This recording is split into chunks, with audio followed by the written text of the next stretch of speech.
Hi there. Hello and welcome. It's Psychic Cynthia here. Welcome, fellow spiritual psychic travelers and adventurers on the path. I wanted to talk today about cutting cords and actually about what comes after when you cut cords.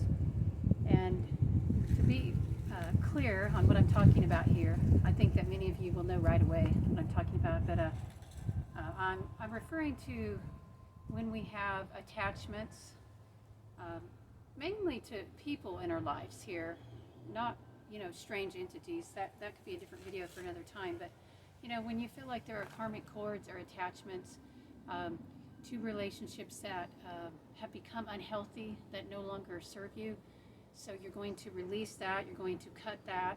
Uh, and here in this video, I'm not talking about how to do that or when you should do that, but I want to talk about as you're doing that and after you do that, some things you might need to know about that. And really specifically, when you cut cords, when you release an unhealthy relationship, and by the way, that relationship might have served you at one point in time. It might, most likely it was healthy, or you thought it was. You thought that connection was healthy at one point in time, or you wouldn't have become entangled in it. And by the way, when I talk about cutting cords, releasing relationships and all that, I mean, cutting connections, cutting that. Connections are healthy, okay? And we all have some sort of light cords and relationships in our life, and it's healthy to have relationships. So it's not like we're talking about or advising you to cut all connections. Sorry about that. There's a little cat showdown in the backyard. We have a few cats around these days. So I don't know, maybe they need to cut some cords, or they at least need to work through their karma. Um, but yeah, and that's also how one of the ways that we get cords, is that people come into our lives and we come into their lives, people whom we have unresolved karma with. And, we form these attachments. And, having healthy bonds in life, well, that's part of, having a healthy life, actually. But what we're talking about here with these kind of cords that you might have cut or might be getting ready to cut, I prefer almost to use the term not just cords, because maybe we have cords connecting us to, say, our children or our loved ones in a positive sense. But these are cords that are really wrapping around and suffocating you, so they're entanglements. It's when the cord really gets entanglement or entangled around you, or you feel like that relationship or situation is draining you, you don't want to be corded to an energy vampire, let's say, somebody who really just sucks the life out of you. And a lot of us will find ourselves in a situation at some point in life where we are corded to an energy vampire. And listen, that energy vampire person, that energy drainer, they may not even necessarily be a bad person. They may just not know how to generate their own energy at the time when you're dealing with them. So anyway, let's say you're in the process of cutting the cord, or you have cut the cord. So here's something really important to know. When you cut these cords, yes, there is a feeling of release usually and of lightness that comes, but often there is disorientation. I mean, you would think that you would immediately feel better, but here's the thing, the cord is a two-way thing. I mean, you might feel like they're draining your energy and tapping into you, but you're also connected to them. And you've gotten used to, if you're corded to somebody in this unhealthy kind of way I'm talking about, if you're entangled with somebody, you've gotten used to living life being entangled with them. You've gotten used to the chaos. You've gotten used to the energy drains. And now part of you hasn't, the eternal soul part, but there is a human dimension to yourselves that, I mean, by the time you get to the point where you're going to cut a cord consciously, you've gotten used to living with some of this entanglement. So when you sever the cord, you cut it off. Yeah, that can disturb, your routine, what you're used to. I mean, your equilibrium is going to take some time to reestablish itself, because a lot of your energy and your whole world was, wrapped up in this entanglement, literally. So you need to have a plan, I think. And first of all, you need to just realize that don't be surprised if you cut these cords and then you suddenly feel like not right, empty, or yes, you feel like your equilibrium is off, like you're off balance. You might be wondering, why is it taking you so long to get rebalanced after you cut the cord? And listen up here to this part's really important. If you feel those things after you cut a cord, please don't automatically assume that means you need to go back and get re-entangled with that person. I think people do that. I think that we cut cords with somebody who, we are involved in a toxic relationship with, and then suddenly we feel a little bit lost, and so then we think we need to run right back to that person. No.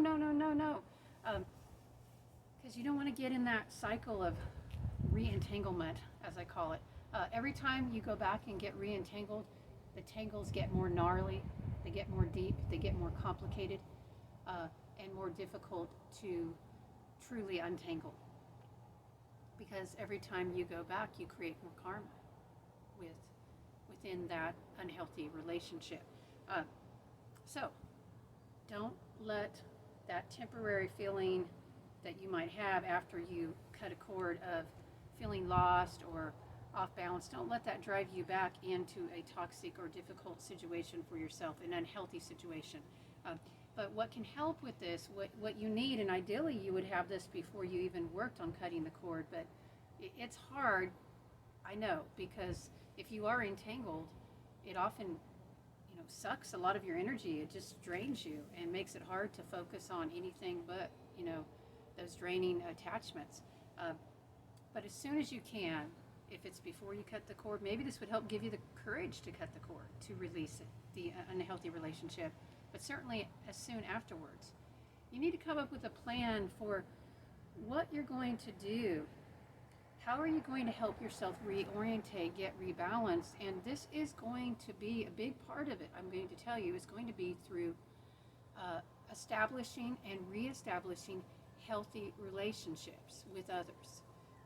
At least one or two others, maybe, people who are already in your life, because here's what typically happens when we have an unhealthy attachment and entanglement. Say it's in a love relationship, then, it could actually be any kind of relationship. It could be with a coworker, a boss. I mean, I've seen it in my work as a counseling psychic. I have seen people get in these entanglements in all kinds of relationships. It's really surprising to me. I thought for sure it would just be like with love partners. No, it's much broader than that. So could be with a parent, it could be you as a parent and you have an adult child that's entangling you, it could be with a friend, any type of relationship, you name it, because the karma draws us together to resolve it. And you actually don't want to try to cut a cord before you've resolved the karma of that relationship, at least to the best of your ability on your side. That being said, a lot of times the final stroke of resolving the karma is cutting the cord, releasing the relationship. So, you'll know when it's time. And so you need to come up with a plan and intentionality here. What is your intention about as you let this relationship go that's been taking over your whole life? Because that's what happens when you're in entanglement. That one relationship, or maybe you have multiple entanglements, but all those entanglements, they demand more of your time and energy. They just take it. And so you don't have much left for, all these people and activities and your hobbies and people that love you over here or who might love you that you haven't met yet. You don't have anything left to give to them. So typically those relationships kind of shrivel to the wayside and fall, to the side and maybe disappear. It depends on, while you're entangled, it depends on how long it goes on. This is why you don't want to let it go on too long, by the way. There can be deep loss if you do. Deep loss, and, it's hard to get some things back. So, but let's just say that, there's probably one or two people, there's probably still some people left in your life. And let's start there with the people who are good and wholesome. Maybe it's just one person. It could be a family member, a friend, an acquaintance. It could be a psychic, a coach, or a mentor. I mean, and you might need to get professional help. You might need to get therapeutic help to help yourself repair emotionally as you make the transition, you know, after you release the cord. I mean, there's a lot of healing that needs to be done, is what I'm saying here. So one of the ways to do it is through positive connection. So just make a plan, come up with an idea. Who will you positively connect with? Not like in a desperate kind of way, okay? Not like an overly needy kind of way, but, you know, think about, you know, if there's some people in your life you want to associate more with. Maybe now that you're not getting, you know, drained by this relationship or sucked in, maybe you can spend some more time with your children and your family, or with some spiritual friends that you haven't reconnected back with, or maybe new people too. I'm suggesting to start in your circle first, if there's anybody positive in your circle that you already know, because, you know, that takes less effort than meeting new people. And when you've just released an attachment, you may not have a lot of energy initially to go, you know, meet people.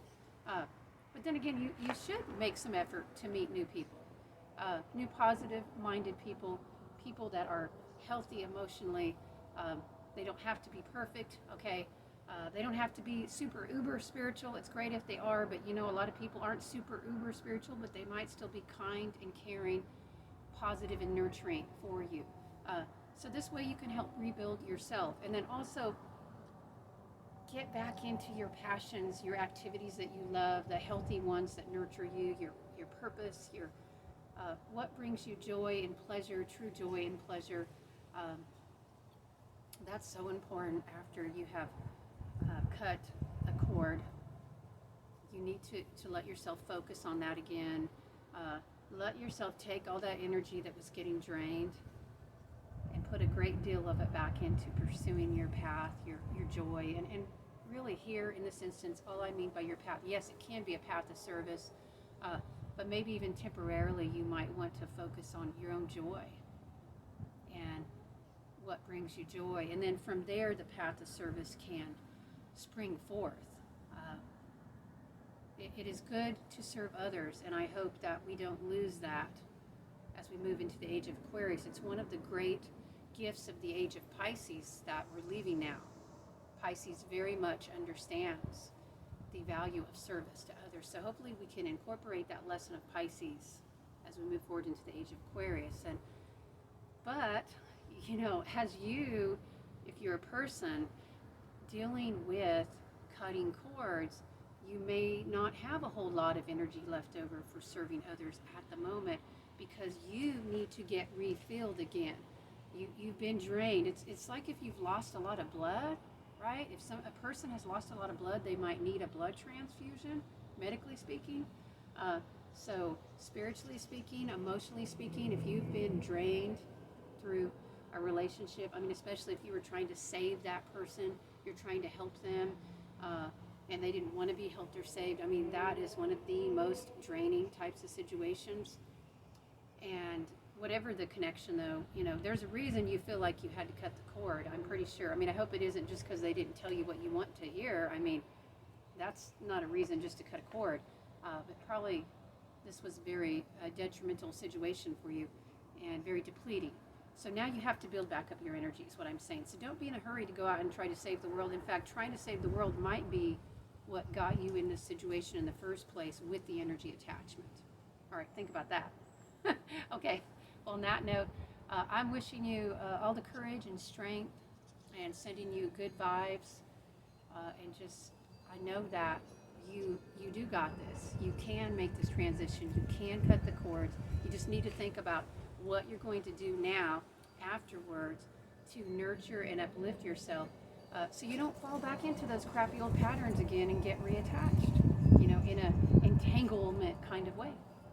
All right, until next time, bright blessings.